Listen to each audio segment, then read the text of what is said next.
Venga, vamos. Vamos con el siguiente apartado que es la persistencia mediante Spring, ¿vale? ¿Qué necesitamos? Utilizamos dos proyectos, ¿vale? Un proyecto es el Spring Framework, que es el núcleo, que me ofrece respecto a la persistencia. Me ofrece la conexión con bases de datos con relacionales, es decir, con conexión con JDBC, que es un conector que me conecta con bases de datos que manejan SQL, ¿vale? Además, me ofrece el mapeo objeto relacional. Es decir, yo en el mundo de Java manejo objetos con relaciones y en la base de datos puedo manejar tablas con relaciones de tabla. Entonces, me convierte esas relaciones de objetos a esas relaciones en tablas. ¿Vale? Además, también me gestiona las transacciones. ¿Vale?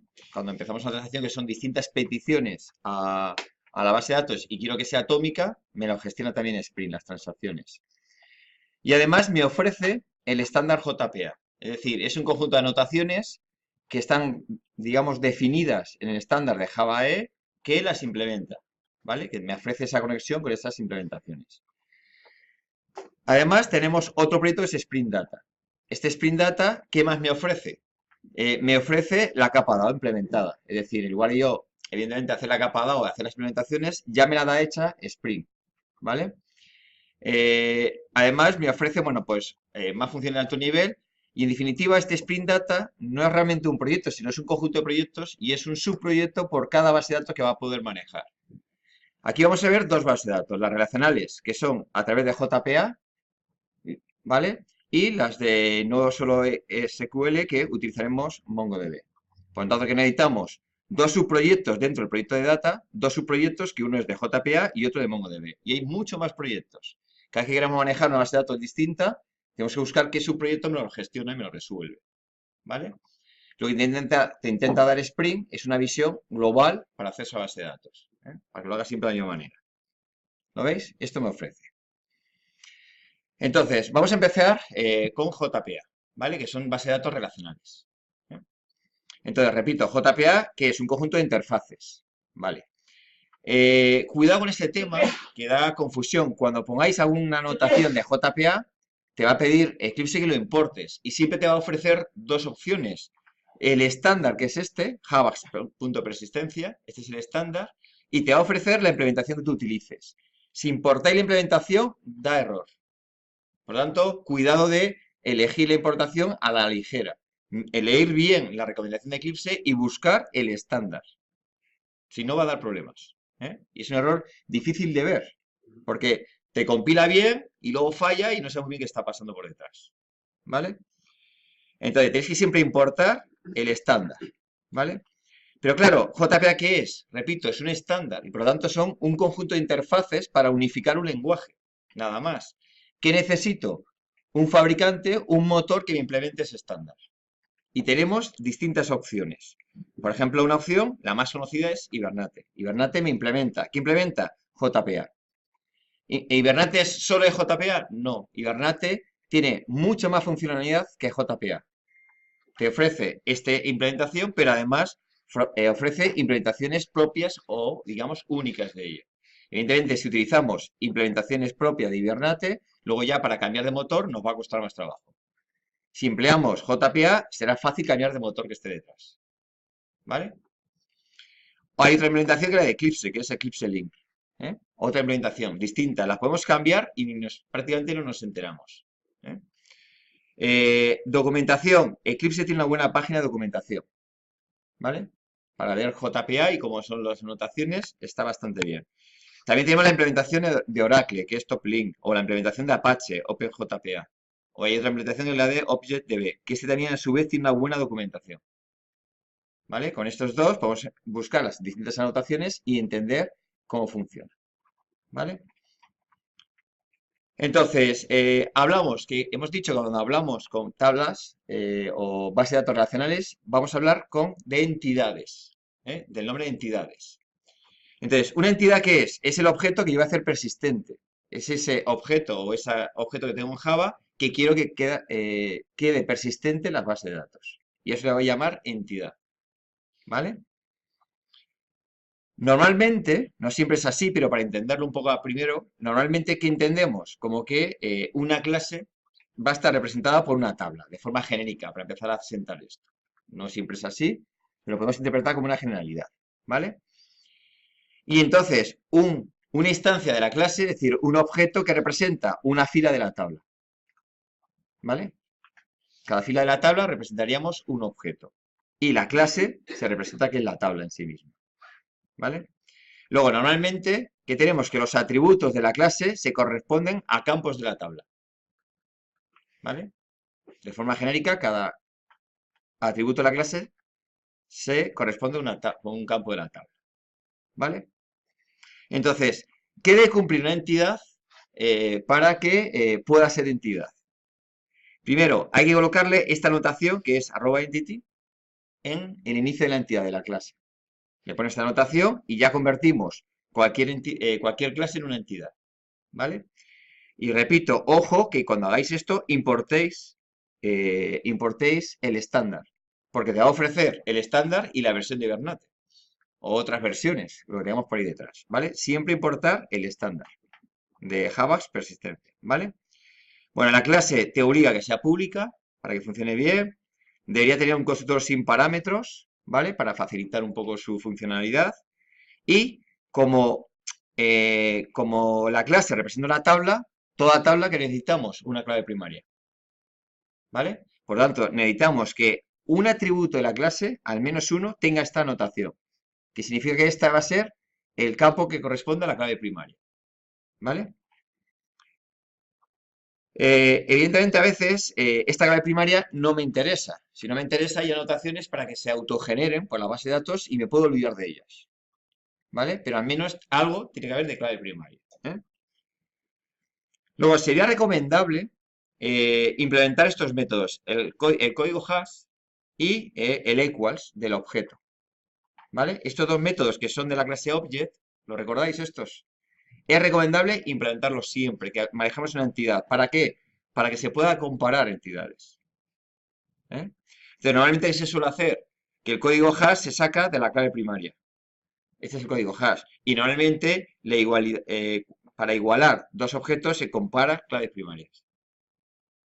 Pero lo normal es implementarlos, ¿vale? Entonces ya esta clase se puede convertir en entidad. Veamos un poco qué anotaciones puedo utilizar, ¿eh? Hemos dicho las dos más importantes es que la clase debe tener anotación de entidad y debe tener una clave primaria, ¿eh? Eh, a veces queremos una clave compuesta y tenemos aquí esta anotación para hacer claves compuestas, cuando la clave se conforma mediante varios atributos, ¿vale? Esta anotación lo que indicamos es que ese campo del objeto no sea persistente. Es decir, existe en Java, pero cuando se pasa a base de datos, ese campo desaparece, ¿vale? ¿Cómo se va a llamar la tabla en la base de datos? Si no decimos lo contrario, se llama igual que la clase. Es por defecto. Es decir, coge el nombre de la clase y así llamará la tabla. Pero nosotros podríamos cambiar el nombre de la tabla. Entonces es con este atributo, nombre, ¿vale? Normalmente lo más fácil es dejar la tabla con el nombre de la clase, ¿vale? Luego, cuando una clave primaria, por ejemplo, tú tienes un ID y no te interesa a ti, porque no es un campo que te interese desde el punto de vista de Java, ¿qué hacemos? Que ponemos esta anotación, que es que se autogenere. Se genera automáticamente y yo me olvido de él, ¿vale?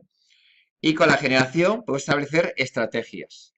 Entonces teníamos auto que la elige de forma automática, el framework y me olvido, o identity que la elige, está gestionada por la base de datos. Si no pones estrategia, él pone una por defecto, ¿vale? Pero con esto lo que hacemos es indicarle que yo no me interesa ese campo. ¿Por qué lo pongo? Porque me obliga a las bases de datos. Entonces lo genero y me olvido, ¿vale? Luego tenemos la anotación básica que es para poner más opciones a ese campo, a un campo cualquiera. Y podemos decir que un campo puede ser opcional. Es decir, puede estar presente o no estar presente. Es decir, que si puede ser nullable, puede tener un null como contenido, ¿vale? Eh, También tenemos aquí es la forma de búsqueda. Es decir, cuando yo busco un atributo que representa una relación con otra tabla, es cómo hago la carga. Cuando leo ese atributo, ¿qué hago? ¿Lo cargo todo indirectamente sus relaciones de forma temprana o lo hago tardía? ¿Lo veis? Entonces, con este el fetch lo que indicamos es cómo hacemos la carga cuando existen datos relacionados. Pues claro, si dice, joder, si cargas una lista de atributos y esa lista de atributos a su vez tiene otra lista, entonces una lectura es muy costosa si no la voy a utilizar. Si sé que la voy a utilizar siempre, la haces carga temprana. Si no, bajo demanda se van cargando las cosas en la base de datos. ¿Vale? Entonces aquí indicamos el tipo de carga cuando hay relaciones, si es temprana o es tardía. ¿Vale? Luego yo, evidentemente, dice, vale, ¿y en la tabla cómo se llama un campo? Pues se llama como el atributo. Pero si que un campo quieres cambiarle su nombre, lo ponemos que otra vez de esta notación. Dices que una columna tenga, por ejemplo, un nombre diferente. También podemos indicar si queremos que sea único, decir que este atributo, aunque no es clave primaria, queremos que sea único, si permites o no null, la longitud si fuera un string, es decir, te deja configurar cómo vamos a montar la tabla. ¿Vale? Luego, los enumerados. Los enumerados, por defecto, se almacenan, creo, de forma numérica. Tú puedes indicar aquí que no, que quiero que se almacene de forma string. Quiero que se almacene el string que representa el numerado. Suele ser mucho más legible, ¿no? ¿Vale? Cuando vamos a las tablas. Luego, en esta anotación, indicamos los campos de fecha, cómo se almacenan en la base, en la tabla. Pues si se almacena solo fecha o fecha y hora, indicamos el modo de almacenar un campo temporal en la tabla. ¿Vale? Luego, cuando tengo un string, los strings por defecto son de 256. Si yo voy a almacenar un string mucho más largo, debo poner esta notación, que es un string largo. ¿Vale? Y cuando utilizo listas, no se pueden almacenar incrustadas. Entonces, como no se pueden almacenar incrustadas, necesito almacenarlas en otras tablas. Y entonces hay que poner esta notación, que esta lista se almacena como relación en otra tabla. ¿Vale? Veamos un ejemplo cómo quedaría en Java. Aquí lo tenemos. Fijaros, tenemos una entidad que no tiene relaciones, ¿vale? Y bueno, por defecto, si no dijéramos lo contrario, se llamaría igual que la clase, la tabla. ¿La veis? Pero le puedo poner esta parte de aquí que indica, vale, quiero que la tabla se llame sin relación. Y tú le pones aquí el nombre concreto que tendrá la tabla. Estamos realmente con esto que hacemos, cambiar el nombre de la tabla. ¿Vale? Evidentemente, las constantes estáticas siempre van a ser no persistentes. Es decir, nunca se almacenará en la tabla una constante estática. No tendría sentido. ¿Vale? Por ejemplo, esta es mi clave primaria. ¿Por qué? Porque he puesto la anotación, clave primaria. Como no me interesa, le digo, bueno, que se autogenere. No quiero saber nada de esta clave. ¿Vale? Por ejemplo, aquí, un campo, nick. Por defecto, ¿cómo se almacena en la tabla? Con el campo llamado nick. Pero yo puedo coger y decir, no, no, quiero que esté en la base de datos, se almacene el campo como Cacique. Le cambias el nombre. ¿Vale? Además, le digo que este campo quiero que sea único y quiero que no pueda contener un null. Y su longitud máxima sea de 30. Entonces, fijaros, con esta anotación, lo que hago que es determinar o limitar cómo quiero definir en la tabla ese campo. ¿Vale? Aquí tendríamos, fijaros, esto es un enumerado. Pues dice, vale, pues quiero que el enumerado se almacene como un string y que tenga una longitud de 20. ¿Vale? En este caso es un campo de tipo fecha. Pues dice, bueno, pues quiero que este campo se almacene, digamos, con fecha y hora. ¿Lo veis? Aquí es un string que yo ya tengo previsto que va a ser grande, más de 256. Pues decir esta anotación, oye, prepárame la tabla para que soporte string largos. ¿Vale? ¿Qué es? Un array de string. Los arrays de string se almacenan embebidos en la tabla. Entonces, es como un campo más. Eso es un array de bytes, realmente. ¿Vale? Pero en cambio, las listas no se almacenan embebidas, se almacenan en tabla al lado. Y por lo tanto, tengo que ponerle esta notación, que es, perdón, esta de aquí. Colección de elementos. ¿Vale? Y en este caso dice, bueno, pues cárgamelo con una filosofía temprana. Si quieres cambiar el nombre de la tabla, porque claro, esto como se va a almacenar como una relación de otra tabla. Y aquí él pondrá el nombre por defecto, pero si quieres un nombre concreto, le debes poner tú. Con esto definiríamos cómo queremos que se llame la tabla que mantiene la relación de la lista. ¿Vale? Si un campo no queremos que sea persistente, le pongo la notación de no persistente. ¿Vale? En principio ponemos un constructor público, sin parámetros, por facilidad del framework. Y luego yo, si necesito más constructores, pongo mis constructores. Lo que yo necesite. ¿Vale? Luego, el toString, hacerlo siempre, porque sobre todo cuando traceamos problemas para hacer testeos o traceado o ver resultados, me ayuda mucho tener un toString, siempre. ¿Vale? Para ver el contenido de lo que estoy cargando, de lo que estoy salvando, de lo que he recuperado, a ver qué está pasando. Entonces, hacerlo siempre. Yo lo autogenero con el CRI y se me olvido, es decir, no me preocupa, porque realmente no es una visión, no es la vista de nada, simplemente es para mi traceado en errores. ¿Vale? Luego, se recomienda el hashcode. ¿Yo qué hago normalmente? Pues utilizo el ID. Como sé que el ID es único, pues es un buen referente el ID como hashcode. Y luego, para establecer el igual, digo, bueno, pues aquí tú eliges. En este caso, fijaros que, que para mí, realmente yo busco a los elementos por el nick. ¿Vale? Entonces, en este caso, yo considero que dos objetos son iguales si su nick es el mismo. ¿Lo veis? Entonces, hay que establecer cuándo comparamos. ¿Con qué comparamos? Muchas veces lo más típico es el ID, porque sabemos que ese siempre es único y podemos comparar los objetos, pero por alguna razón, si el ID tú no lo quieres manejar, pues siempre debes tener un atributo que para ti es la clave de acceso a los elementos. ¿Vale? Y con esto hemos hecho la entidad. Luego, los getters and setters que tú necesites. ¿Vale? No os preocupéis porque ¿cómo accede a los atributos el framework? Accede por metaprogramación, por reflexión. Es decir, que aunque sean privados, el framework, mediante reflexión, accede a los atributos y te los cambia. ¿Vale? Por lo tanto, no hace falta hacer getters and setters para el uso del framework. Él ataca por debajo. ¿Vale? Entonces, ¿tú qué pones? Los getters and setters que tú necesites. ¿Lo veis? Y este sería, ya tendríamos una entidad definida. ¿Vale? ¿Qué me quedaría? Dice, vale, ahora ya tengo la entidad, que es esta aquí. He puesto algunos elementos más representativos. Dice, vale, pero no me basta, porque yo ahora tengo que poder hacer operaciones con la base de datos. ¿Qué aplicamos? El patrón DAO. El patrón DAO que dice que necesito ahora un gestor de esta entidad. Y por eso me tengo que crear un gestor, que es el DAO de esta entidad. Pues lo llamo tal cual. Sin relación, DAO. ¿Vale?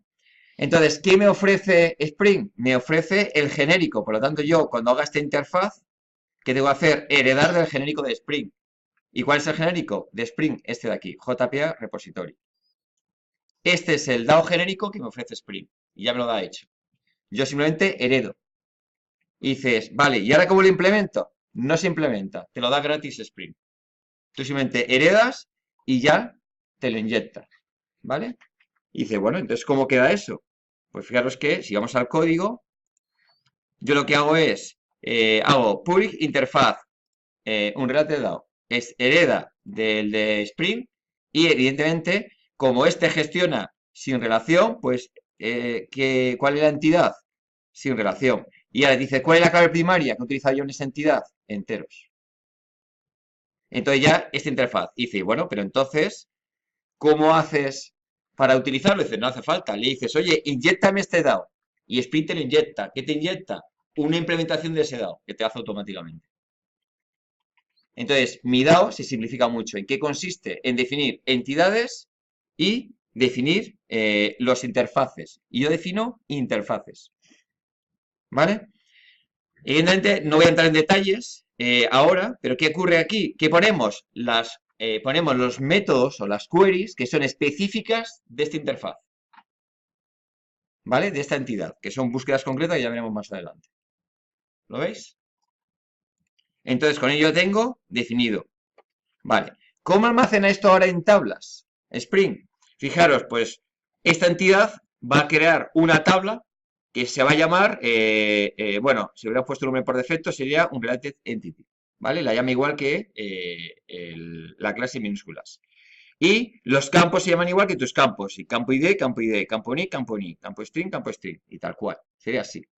Otra cosa es que tú lo cambies. Si lo cambias, evidentemente si lo defines aquí que quiero cambiar la clase de otra manera y lo pondrás de otra manera. ¿Vale? Ahora, esta clase de aquí, ¿cómo se almacena? Como un array de bytes. Se almacena embebido en la tabla. ¿Lo veis? En cambio, las listas no se almacenan embebidas. Se almacenan como una tabla exterior relacionada con la tabla primera. Y lo veis que la llamará pues un related entity subrayado list, cuya clave primaria aquí apunta a esta clave primaria, ¿vale? Y aquí va a poner un elemento de la lista. Entonces, si la lista tiene 10 elementos, tendremos aquí 10 registros. Y almacena en dos tablas. Esto. Para mí esta tabla es colateral. ¿Veis? Que esa tabla para mí es colateral. Yo sé que la crea detrás, es importante saberlo. Tenemos que saber cómo van las tablas, la base de datos de debajo. Pero yo no la voy a utilizar desde el punto de vista de Java. Por eso, no tendría sentido hacer un DAO de esta tabla. Eso no tiene sentido. Yo tengo que hacer un DAO de esta entidad y nada más. Y Spring lo va a resolver todo. Cuando yo le diga que me lea un elemento, esta lista que va a hacer, él atacará a esta lista, buscará todo, lo montará y te lo volverá ya montado. ¿Lo veis? Entonces, fijaros que mi capa de movimiento ya me empieza a elevar de lo que sería una base de datos. Yo realmente no me estoy moviendo con base de datos. Me estoy moviendo una capa muy superior a la base de datos ya. Como está hecha por debajo, empiezo a verlo lejano para mí. ¿Vale? Evidentemente yo podía atacar a la base de datos con SQL, arreglar problemas, mira qué ha pasado. Porque normalmente sabéis que siempre hay problemas, ¿eh? Siempre. Entonces, ¿qué se suele tener? Muchas veces se tienen, cuando ha habido una operación a través de la página web y ha habido un problema, se genera un log, ese log genera un aviso a un equipo y el equipo mira la base de datos con SQL, no a través del framework. Y lo que hace un equipo es que mira la base de datos, buscan en el momento del problema, busca qué ha quedado mal y te lo soluciona. Pero todo desde SQL por debajo. Muchas veces se subcontrata este servicio. ¿Vale? Equipos que mantienen base de datos para que se mantengan estables el tiempo posible. Porque problemas siempre va a haber, ¿eh? Si no penséis que nunca fallan las cosas. ¿Vale? Pero yo ese mundo, es decir, no lo manejaría yo. Yo me dedico a diseñar, por lo tanto estoy por encima. No me dedico a manejar. Entonces habría que coger experto de SQL y punto. Pero veis que mi punto de vista, cuando yo estoy desarrollando este nivel, yo ya no estoy cercano a la base de datos. Por lo tanto, a mí las problemáticas las empiezo a ver lejanas, como demasiado bajo nivel. ¿Vale? ¿Yo qué hago? Diseño de punto de vista de Java, de orientado a objetos. Y no me preocupo de la optimización de tablas ni nada. Yo quiero que mis objetos sean lo más claro posible para desarrollar software para mí. Solo si cuando hacemos una prueba de estrés las cosas van mal, dicen, venga, vamos a analizar la base de datos, ¿por qué tarda tanto en contestar? ¿Dónde está el punto débil? Y a lo mejor me adapto a la problemática de la base de datos. Pero con un problema que me he encontrado. Si no me he encontrado el problema, yo siempre oriento mi diseño a mi facilidad de desarrollo de software. ¿Lo veis? Entonces dice, bueno, pero es que lo normal es que tener entidades relacionadas. Es lo más normal del mundo. Por lo tanto, ¿qué relaciones manejamos? Pues manejamos 4 tipos de relaciones, ¿vale? Una a uno, una a muchos, muchos a uno y muchos a muchos. ¿Vale? Entonces, una relación se pone tal cual. ¿Veis? @ 1 a 1. Y aquí pondremos unos parámetros con unos valores. ¿Vale?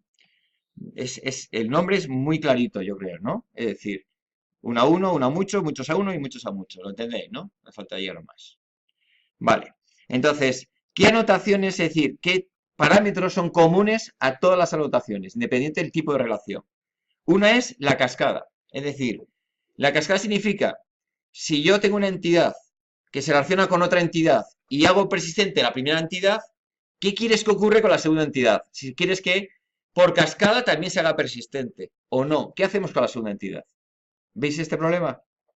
¿Vale? Entonces aquí establecemos qué hacemos con las cascadas. Es decir, y le podemos poner cascada tipo all o solamente un método que es cuando se hace persistente, cuando se borre y demás. Cuidado con esto, porque claro, si tú dices, bórrame un usuario y por persistencia me borras a los vehículos que conducía ese usuario, amonta la de Dios. Entonces, la cascada es muy peligrosa, ¿eh? Muy peligrosa. Y de hecho, si fijaros, hay una filosofía que es prácticamente lo de borrar cosas a base de datos no está muy, muy bien visto. No es útil. ¿Por qué? Dice, oye, da de baja este usuario. Dice, ya, pero este usuario puede tener facturas a su nombre. No le puedo dar de baja. Este usuario ha generado tickets. No le puedo dar de baja. Pues no, bórramelo. Dice, tío, no lo puedo borrar. Pues entonces las facturas ya no me quedan bien. ¿Qué se suele hacer? Desactivar. Entonces, en lugar de borrar, se suele desactivar. Un usuario nos solicita que le demos de baja. Vale, desactivamos. Y sus datos ya no son válidos. Pero no le puedo borrar porque si no la factura no la puedo tener. Tengo que tener los datos de este señor. O si dices, este artículo le voy a dar de baja a este proveedor, dices, ya, pero es que este proveedor tiene unos artículos que tengo en la base de datos que tengo en las facturas que generé. Es muy problemático borrar también un artículo. Y al final se tiende a desactivar las cosas, no a borrar. Entonces, ¿cuándo es útil una cascada? Cuando es una relación uno a uno. Es decir, un usuario tiene una dirección pertenece a un usuario. Ahí la cascada tiene sentido. Cuando es una relación, otro tipo de relación, no suele ser muy útil la cascada. ¿Vale? Luego, las relaciones se pueden mapear en dos sentidos. Es decir, cuando dos elementos están relacionados, se puede mapear de elemento A al elemento B, depende. Entonces, otro atributo común a todas las relaciones es quién mapea la relación. Desde el punto de vista de tablas, te dirán, es que lo óptimo es esto. Es decir, ya, en tablas sí, pero desde el punto de vista de diseño de software, lo óptimo suele ser distinto a lo óptimo en las tablas. Y hay que apostar. ¿Apostamos por optimizar el diseño de software o optimizamos el desarrollo de las tablas? ¿Qué vale más? Es mi pregunta final. ¿Qué vale más? ¿Qué cuesta más? ¿Qué es más caro? Pues yo optimizaría lo más caro. Hoy por hoy es el diseño de software lo más caro. Las tablas, al final pagas un poco más al servidor y ya te da la prestación. Suele ser más barato que la hora de programador. ¿Vale? Pero bueno, todo depende. Todo depende. Y luego, con esta notación JColumn, lo que significa es que este atributo se convierte en una clave foránea. ¿Vale? ¿Sabes lo que es una clave foránea, no? Vale. Entonces, vamos a ver ejemplo. Yo que he querido poner aquí todos los casos que se me han ocurrido posibles. ¿Vale? No todos los posibles, digamos, realmente, sino los que yo considero posibles en el diseño del software. Yo considero que en el diseño del software hacer una relación bidireccional no es admisible. Por lo tanto, aunque lo podamos hacer, no lo he puesto. ¿Vale? Ya lo he quitado. Porque una relación bidireccional es un dolor de cabeza a la hora de diseño de software. Entonces, bueno, las hago unidireccional y luego ya cuando hago peticiones en sentido contrario, ya haré un join o ya lo resolveré de otra manera. ¿Vale? Entonces, y los ejemplos he intentado que sean lo más claro posible. ¿Cuál es la filosofía? Que cuando os encontréis cualquier mapa de relaciones, lo que tenéis que hacer es buscar en cada relación cuál representa de mi ejemplo. Al principio hasta que cogéis cierta soltura. ¿Vale? Entonces, este es unidireccional.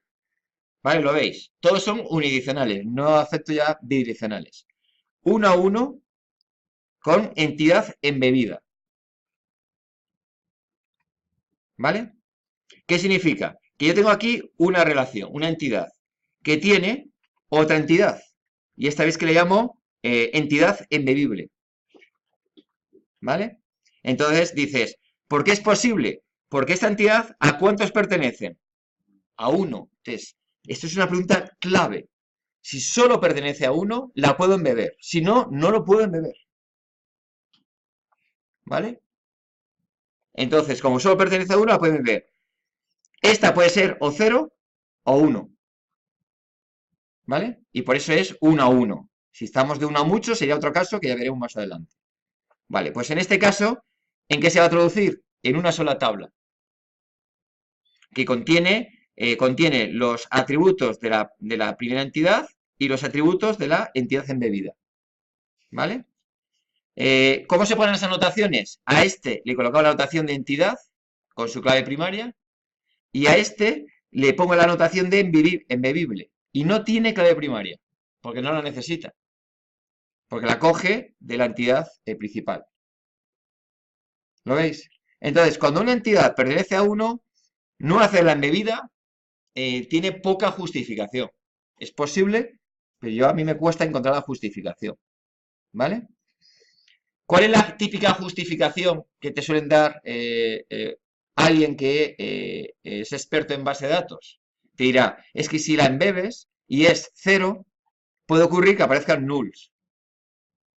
Y dice, ya, tío. Pero en una época en que el byte era carísimo, esa solución era factible. Hoy en día, los bytes son muy baratos.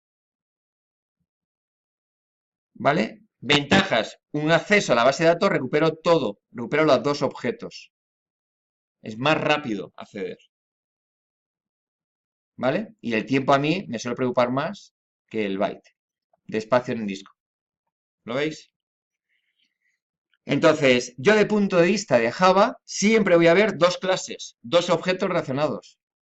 Pero en tablas aparecerá una tabla. ¿Vale? Siguiente caso es un adicional 1 a 1 mediante clave foránea. ¿Lo veis? Entonces tengo el mismo caso que antes, es una entidad, y aquí tengo la segunda entidad de relación, 1 a 1, ¿lo veis? Relación 1 a 1. Este pertenece a un solo entidad, y esta puede tener 0 a 1, es el mismo caso que el anterior. Pero ahora mismo, imaginaos que no la quiero hacer embebida, por alguna razón, ¿vale? Entonces, ¿cómo se haría? Mira, vale, pues lo que hacemos aquí es, a este le ponemos la notación de embebida, y a la relación, ¿veis? A la relación, le pongo la notación de que es 1 a 1. ¿Vale? Fijaros que aquí no lo he puesto. Aquí a la relación la tengo que poner esta notación, embebible, embebido, quiero decir. ¿Vale? Y aquí es relación 1 a 1. Vale. Llego a la segunda entidad. Y a su vez es una entidad, por lo tanto, anotación de entidad. Y en este caso, fijaros que no me interesaba la clave primaria. Bueno, pues la autogenero y me olvido. Y tiene un valor. Vale. Entonces, ¿qué va a ocurrir aquí? Que se van a crear dos tablas. La tabla principal y la tabla segunda. ¿Quién mantiene la relación? La primera. ¿Por qué? Porque yo he puesto a esta notación, ¿la veis? La he puesto a la relación. Esto, que yo lo pongo así, tenéis que verlo, que es un atributo privado que se llama así, anyEntity, ¿lo veis, no? A esta soltura UML tenéis que verlo, que esto es un atributo privado. No lo pongo aquí, porque se suele poner en la relación, que es más fácil de leer. ¿Vale? Entonces, ¿qué se va a crear? Dos tablas. La primera tabla tendrá su clave primaria, la tenemos aquí, tiene el nick, que es este de aquí, ¿lo veis? Y tendría la relación. Y este le va a poner que es clave foránea. Y apunta a este de aquí, que va a tener la clave primaria más su valor. Entonces, un acceso, ¿qué le va a conllevar a Spring? Hacer dos accesos a tablas. Es más lento, pero no se almacena en nube. ¿Vale? Evidentemente esto dice, bueno, es que normalmente si yo manejo un caso de que esta tabla tiene muchos campos y raramente se suelen utilizar, pues dice, bueno, me interesa más esta para tampoco estar teniendo tablas con miles de nubes. ¿Vale? ¿Lo veis cómo funciona? Vale, en este caso, ¿qué es lo más típico? Como esto es 1 a 1, es decir, si este objeto muere, este tiene que morir, ¿lo veis? ¿Vale? ¿Qué tipo de relación es? ¿Os fijáis la relación? Es por composición. Quiere decir que los ciclos de vida coinciden. Si un objeto se destruye, hay que destruir al otro objeto. Por lo tanto, como es por composición, aquí lo más normal es una cascada de tipo OR. Si persisto este, persiste este. Si borro este, borro este. ¿Lo veis? Pero es porque esto es composición, ¿vale? Entonces lo normal es hacer cascada OR. ¿Vale? Vale, si lo queremos ver en código, para que veáis que es muy parecido, pero bueno, para ver los primeros sería aquí, unidireccional 1 a 1 join column. Ves que aquí tenemos el ejemplo, entidad, clave primaria, y aquí pondríamos la relación, ¿lo veis? 1 a 1 con cascada tipo all. Y lo pongo con la relación, ¿vale? A veces se pone también join column para indicar que es una clave foránea, pero ya si ha puesto este tipo de relación, él le interpreta que es clave foránea. ¿Vale? Esto no es necesario, realmente. Luego ya, y ya está, fijaos, ID, nick y la relación. ¿Lo veis? Como en la otra, que es una entidad. Una entidad es clave primaria, el valor y es una entidad. Lo demás es lo estándar, ¿eh? Es los tres atributos, constructores, getters and setters, el equals y el hashcode. Lo estándar de todas. Y el toString, no nos olvidemos. ¿Vale? Venga, ya hemos visto dos. 1 a 1 embebido, 1 a 1 con clave foránea. Siguiente caso. Es unidireccional 1 a muchos embebido. ¿Vale?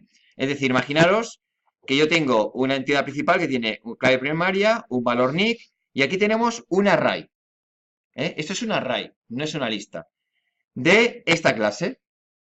¿Vale? Entonces, yo en un momento dado la quiero poder embeber. Quiero tener una sola tabla. ¿Qué haríamos? Pues directamente al array le daríamos del tipo TinyBlock. Le ponemos esta notación.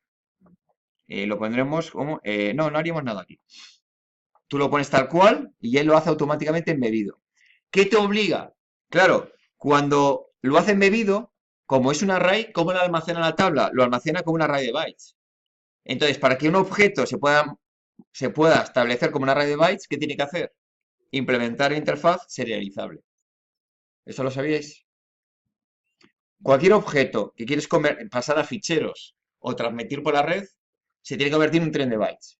Entonces, para eso tiene que implementar esta interfaz, que no tiene métodos. Lo implementas y ella ya lo convierte en un tren de bytes. ¿Vale? Entraríamos embebido. Evidentemente, ventaja, cuando accedo a la entidad, en un solo acceso tengo todo.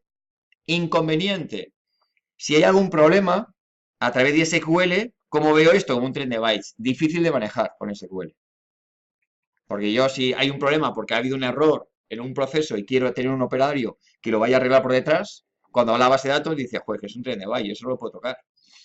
No sé cómo tocar eso. ¿Lo veis? En este caso, se optimizan los accesos, pero se pierde claridad y mantenimiento por detrás. ¿Vale? Siguiente caso, fijaros, relación 1 a muchos de una entidad. ¿Lo veis? Y aquí es cualquier otra entidad. ¿Qué haríamos? En la relación, fijaros, es 1 a muchos, pero en este caso pertenece a un solo. ¿Vale? 1 a muchos, 0 a muchos, pero aquí pertenece a uno. Entonces lo tenemos por composición. Volvemos a la misma problemática, es decir, ¿tiene sentido que exista este objeto si no existe este objeto? No. Como no tiene sentido, normalmente ponemos una cascada. Porque si se borra este objeto, lo normal es por cascada borrar este. Porque este en sí mismo no puede existir. ¿Vale? Entonces, ¿qué haríamos? Pues lo típico, pondríamos aquí la relación de 1 a muchos en la relación, que es una lista, y se acabó. ¿Vale? La otra entidad es la de antes, fijaros que la nEntity, cualquier entidad, que es identificador, su valor y ya está. ¿Veis? Lo que ha cambiado es que ponemos aquí 1 a muchos. Vale, ¿y cómo se maneja esto o cómo se almacena esto en tablas? Pues tenemos la tabla que representa la entidad principal, esta de aquí, la tabla que representa la entidad y se hace una tercera tabla que mantiene las relaciones. ¿Vale? Y esto, dices, pero esto no es lo que me han explicado en base de datos. ¿Qué nos han explicado en base de datos? Que las relaciones 1 a muchos, ¿quién mantiene la relación? En muchos. Ya. Pero desde el punto de vista de Java, es que yo la relación la quiero de aquí a aquí, no al revés. Si la haces al revés, que estás creando una bidireccional, estás creando una doble dirección y por lo tanto muy difícil de mantener a nivel de diseño de software. Por lo tanto, aunque esto sea menos efectivo, ¿vale? De punto de vista de Java, de punto de vista de diseño de software, es mucho mejor. ¿Lo veis? Porque yo repito, para mí es básico que desde el punto de vista de Java tenga direcciones, sean unidireccionales las relaciones, no bidireccionales. Ahora tenemos el caso de muchos a uno. Es decir, en este caso, un elemento de entidad se relaciona con 0 o 1 de esta segunda, ¿vale? Pero esta segunda pertenece a varios de la primera, ¿vale? Entonces, en este caso, ¿tiene sentido la cascada? ¿Tendría sentido? No, porque si yo borro este y me cargo este indirectamente, cuando este puede pertenecer a varios. Entonces yo voy a dejar mal las tablas. Por lo tanto, aquí la cascada no se os ocurra. ¿Cuándo se permite cascada? Solo cuando sean relaciones por composición. Si no, ni lo planteéis, ¿eh?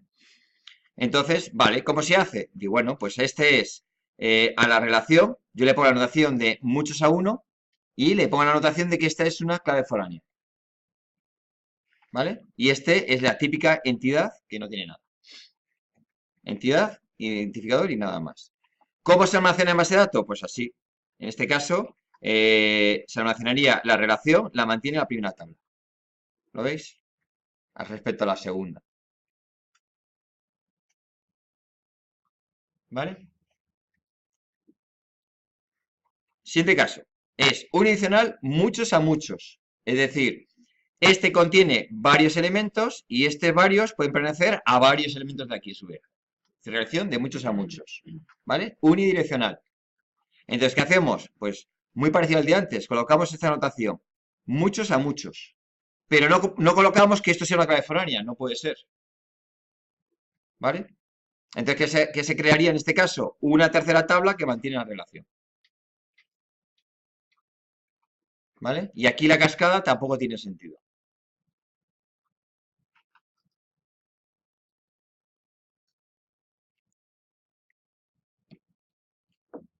¿Lo veis? Y ya hemos visto todas, ¿eh? Es decir, no son tantas. Lo que tenéis que coger es, cuando os encontréis cualquier mapa que tenéis vosotros, es empezar al principio a comparar. ¿Este caso cuál es? Y he querido poner un poco todos los ejemplos, ¿vale? Y lo veis y comparáis. Y repito, hacemos árboles, ¿eh? Árboles de relaciones, jamás bidireccionales. Siempre un árbol. Hay que apostar, ¿vale? Y ahora me queda un problema de difícil solución, ¿vale? Que aquí no hay una solución buena. Aquí no hay ninguna buena solución. Es cómo llevo yo la herencia a las tablas. Porque para empezar, la herencia es un concepto de relación entre objetos y las tablas no saben manejar herencia, ¿vale? Entonces, ¿cómo se lleva la herencia a las tablas? Pues la herencia es problemática, porque encima hay que elegir y cada una tiene sus pros y sus contras, ¿eh? Imaginaos esta situación. Tengo una clase raíz abstracta, querido una clase abstracta que a su vez tiene dos clases concretas.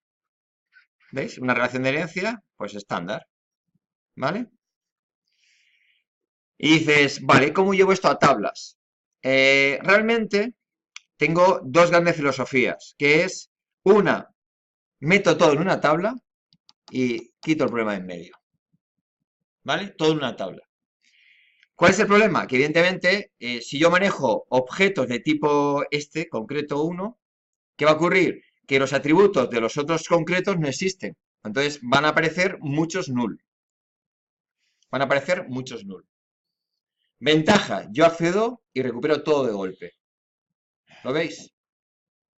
Entonces, a nivel de rapidez de acceso es muy rápido, a nivel de memoria se pierde. Pero ¿qué es lo más costoso? No es la memoria, es la evolución de esas tablas. Es decir, ¿qué ocurrirá si yo en el diseño, la siguiente versión de software que libero, cambio algo de aquí? Me acabo de cargar esta tabla. Ya no es compatible. Y como no es compatible, ¿qué tengo que hacer? Una migración. Entonces, tienes un coste de evolución de software en distintas versiones muy caro. ¿Lo veis el problema? Dice, joder, que esto se trata de hacer las migraciones. Entonces, ¿qué hay que coger? Cuando tú actualizas el software a la siguiente versión, debes coger la vieja base de datos, preparar una migración y, como digo yo, rezar que no pase nada. ¿Sabes? Por eso se hace a ciertas horas, lo haces primero, haces una simulación en laboratorio, es decir, duplica la base de datos originales, las migras y si no va nada, te atreves a hacerlo. Pero primero lo haces en laboratorio, no lo haces con la base de datos buenas, evidentemente. Pero se me complica la vida, ¿vale? Solución 2. Otro tipo de estrategia que es utilizar una tabla por cada elemento, ¿eh? Es decir, Tendríamos el concreto aquí, el other aquí y aquí la entidad. ¿Qué va a ocurrir?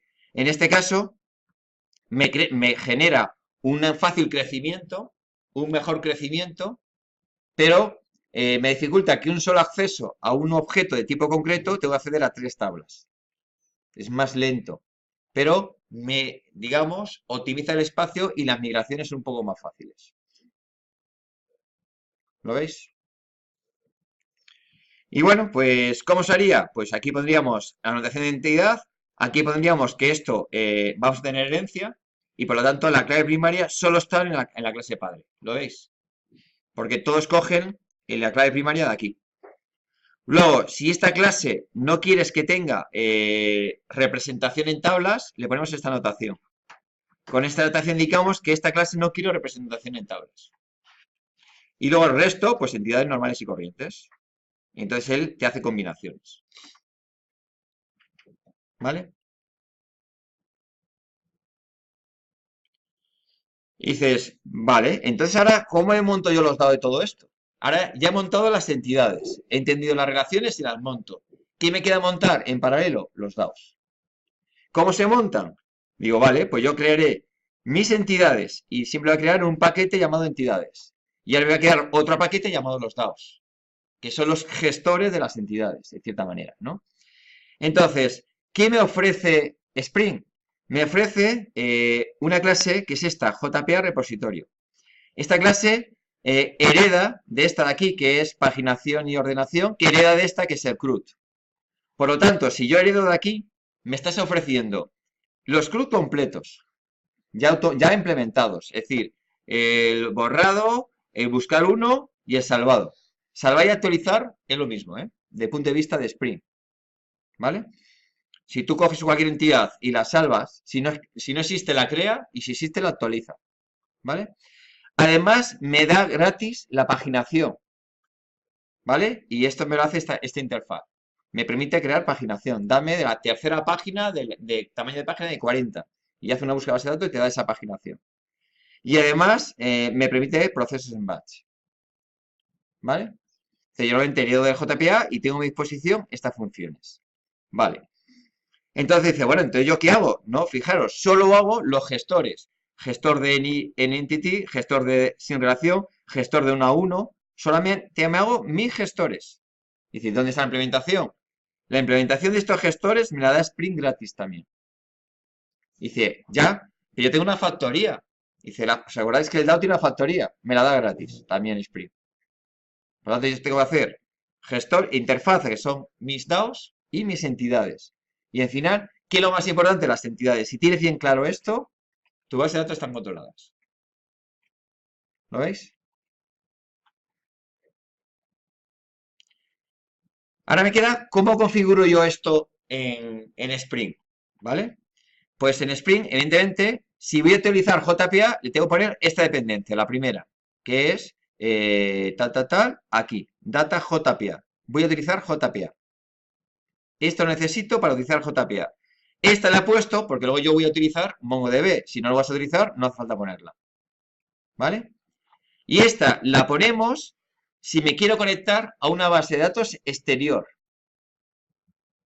¿Vale? Y esta aquí la ponemos si quiero que Spring incruste, haga embebida una base de datos H2 interna. ¿Vale? Entonces, no hay que poner las 4. Yo pasa que he puesto en mi ejemplo los 4 casos posibles que podemos coexistir. Pero realmente es que utilizo JPA con base de datos embebido sería esta dependencia más esta dependencia, base de datos embebida de Spring. Y entonces la base de datos dice, no, están embebidas en Spring. Cuando tú arrancas el jar, dentro del jar que te da, te ha metido ahí el motor de base de datos. ¿Vale? Y dices, entonces, cuando el jar se tumba, pierdo la base de datos, claro. Entonces, ¿esto para qué vale? Solamente para pruebas. Entonces, estoy en desarrollo en pruebas, puedo utilizar una base de datos embebida. Cuando yo lo paso a preproducción o a producción, necesito una base de datos externa. ¿Lo veis, no? Pero para mí hacer pruebas me es mucho más cómodo una base de datos embebida. ¿Eh? Y este conector, repito, es, si en lugar de utilizar base de datos embebidas H2, lo quitaríamos y ponemos este conector, que haríamos ahora configurar, oye, conéctate con tal base de datos, ¿vale?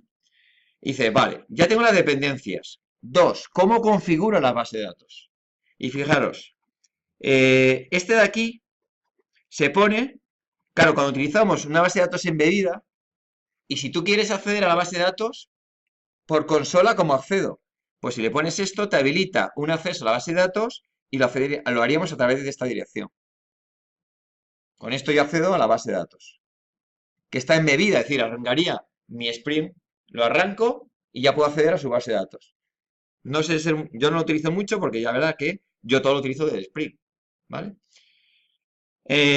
Fijaros, si es embebida, tal. Luego aquí, por ejemplo, si utilizo MySQL, es decir, una base de datos externas, ¿qué habría que configurar? Pues cuál es el driver, dónde está localizada la base de datos, cuál es el usuario, cuál es la clave, ¿lo veis?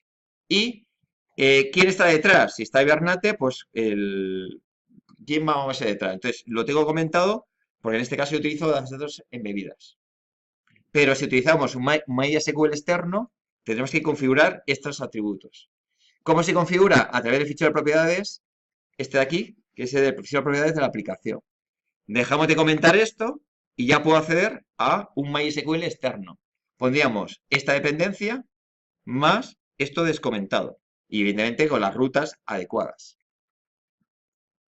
Y ya hacemos una base de datos externa. Es muy fácil. ¿Vale?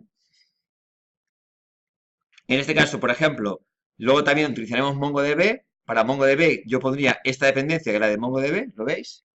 Y simplemente tienes que poner aquí cómo se llama la base de datos de MongoDB. Por defecto te coge esto, que está en localhost 27017 con usuario en clave en blanco y se acabó. Esa es tu cuenta de MongoDB. ¿Lo veis? Entonces, realmente está todo comentado porque si la utilizas en bebida, poco hay que hacer. No, yo como lo hago por MongoDB me da igual. Con esto hacemos embebido y se acabó. ¿Vale? Porque el embebido no hace falta ni configurarlo. Spring ya se conecta automáticamente. ¿Vale? Venga, vamos a hacer un ejercicio que es este de aquí. Es decir, cogemos estas relaciones y ahora en papel cogéis y me buscáis qué posible solución le dais a esto. Evidentemente podría haber, de este tipo de entidades o estas relaciones, habría varias soluciones. Apostar por una. Vosotros. Cada uno diseña como lo considere más oportuno. Apostar por uno. ¿Vale? ¿Qué tenemos? Fijaros que un libro tiene una lista de temas, ¿vale? Y un tema pertenece a varios libros. Un libro tiene una lista de autores y un autor puede haber escrito varios libros. Un autor tiene un estilo y un estilo puede pertenecer a varios autores. Y un autor tiene un contacto y un contacto solo pertenece a un autor. ¿Vale? Bueno, pues dado este mapa de relaciones de Java, sacarme las anotaciones que hay que colocar aquí para traspasarlo o hacerlo persistente. ¿Vale?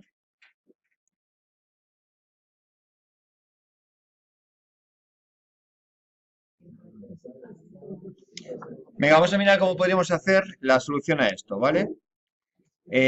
Bueno, fijaros que lo más importante para entender esto bien, hay que tener muy claro estas relaciones. Si no tenemos estas relaciones claras cuando hagamos el diseño, no lo podemos resolver, ¿eh? ¿Vale? Y entonces, bueno, vamos a empezar por una sencillita. Aquí tenemos 1 a 1. ¿Qué haríamos ahí? Se puede hacer o embebido, que lo más sería lo más lógico, o se puede hacer con dos tablas. Aquí lo haríamos embebido, ¿vale? Entonces, ¿qué habría que hacer? Pues aquí hay que colocar la anotación de entity, ¿no?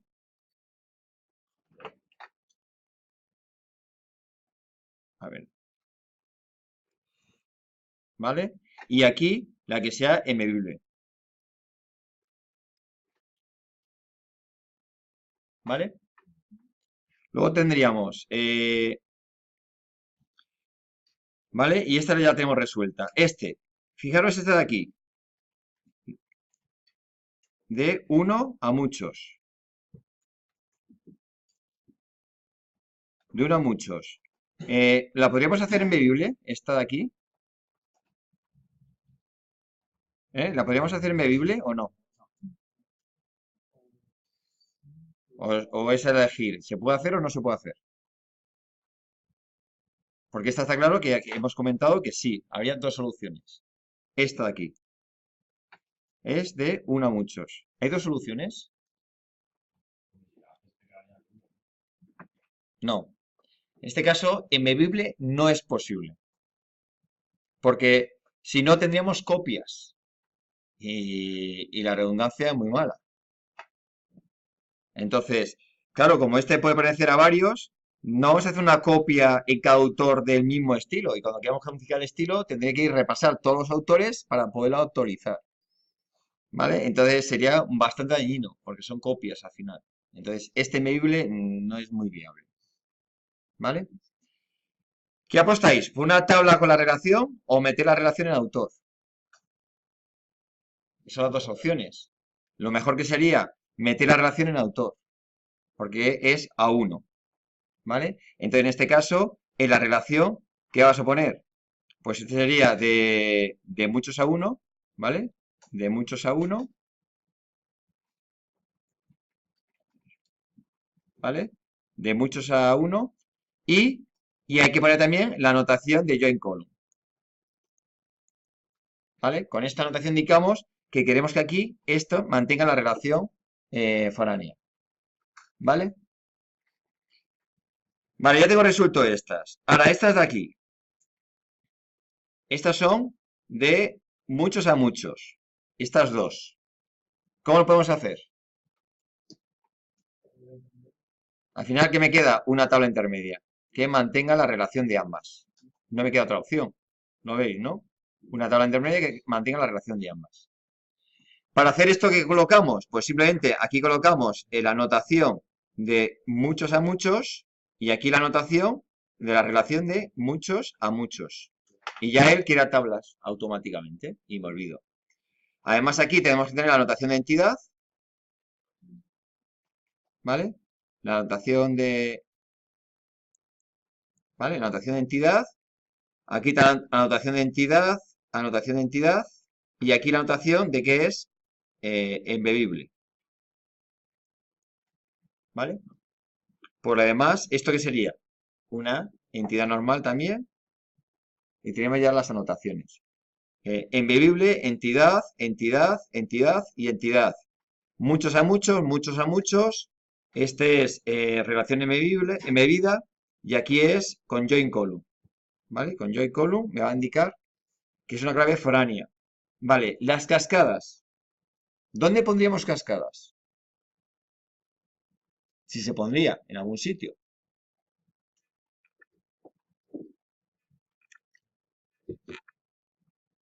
¿Pondrías cascada en esta relación?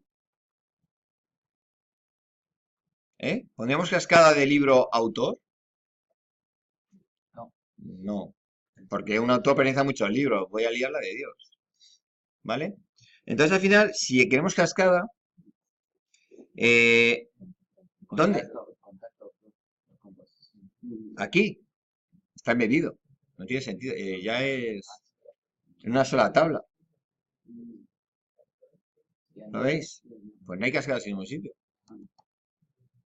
¿Por qué? Porque ya está medido. No tiene sentido. ¿Lo veis?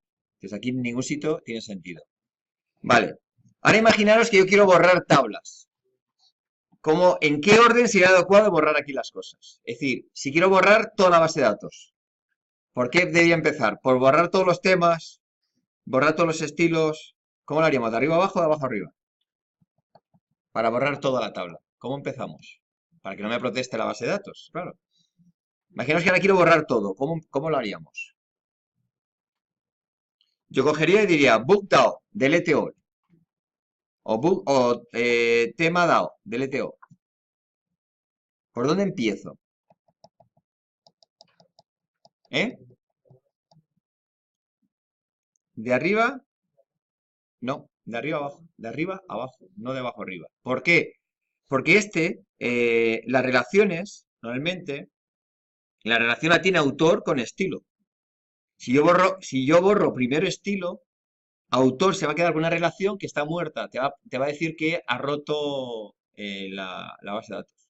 Entonces siempre es, primero borraría libros, me cargo libros, luego me puedo cargar autores o temas, ya da igual, pero bueno, luego me puedo cargar autores, luego me cargo temas, luego me cargo estilos y se acabó. Ya tengo la base de datos borrada. Siempre acordaros que para borrar, de arriba a abajo. ¿Vale? Y esto es importante porque yo muchas veces para hacer testeos tengo que ofrecer esta posibilidad, borrar toda la base de datos.